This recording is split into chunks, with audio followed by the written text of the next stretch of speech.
अस्सलामुअलैकुम वरहमतुल्लाहि वबरकातुहू। मैं हूँ आमिर अज़हरी, आप देख रहे हैं क़ादरी मसलक। आज की हम वीडियो में बात करने वाले हैं दाहत के बारे में, यानी जिन लोगों को दाहत का मरज़ हो उससे किस तरीके से छुटकारा पाया जाए। तो आज का टॉपिक हम इसी के बारे में लेके आए हैं। उम्मीद है आप सभी इस्लामी भाई इंशाअल्लाह ताला आप सभी खैरियत से होंगे।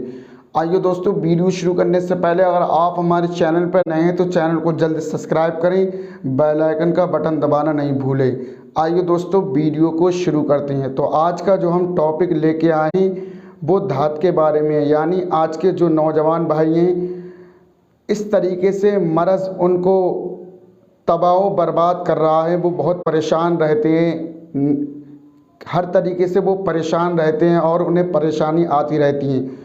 तो दाहत के मरज़ का इलाज क्या है इस्लाम में, किस तरीके से आपको इलाज करना चाहिए।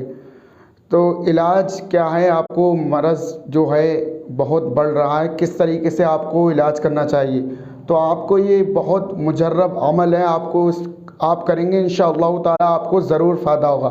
तो अमल क्या है, किस टाइम करना है, ये भी आपको हम बताएंगे। अमल ये है, आपको फजर की नमाज के बाद यानी जब सूरज निकलने से पहले आपको ये अमल को करना है। एक गिलास में यानी आप कोई शीशी ले लें, जैसे मेरे पास ये शीशी है, आप देख लें, ये मैंने शीशी ले ली, आप देख रहे हैं, या आप गिलास में पानी ले लें या कोई शीशी ले लें या कोई बोतल ले लें, किसी चीज़ भी आप कर सकते हैं, कोई भी चीज़ आप इस्तेमाल कर सकते हैं। देखो मेरे पास ये शीशी है। तो आपको क्या करना है, फजर की नमाज के बाद सूरज निकलने से पहले आपको इस अमल को करना है। अगर आपको अमल समझ ना आए तो आप डिस्क्रिप्शन में जाके देख लें, इंशाअल्लाह ताला अगर आपने करा तो आपको ज़रूर फ़ायदा होगा और आपकी सही तरीके से समझ में आ जाएगा। तो अमल ये है, आपको अमल करने से पहले आपको अव्वल आखिर यानी शुरू और लास्ट में अव्वल आखिर में तीन तीन मरतबा दुरूद पाक पढ़ना है। बीच में इस अमल को आपको करना है। किस तरीके से करना है आपको हम बता भी देते हैं। बिस्मिल्लाहिर्रहमानिर्रहीम।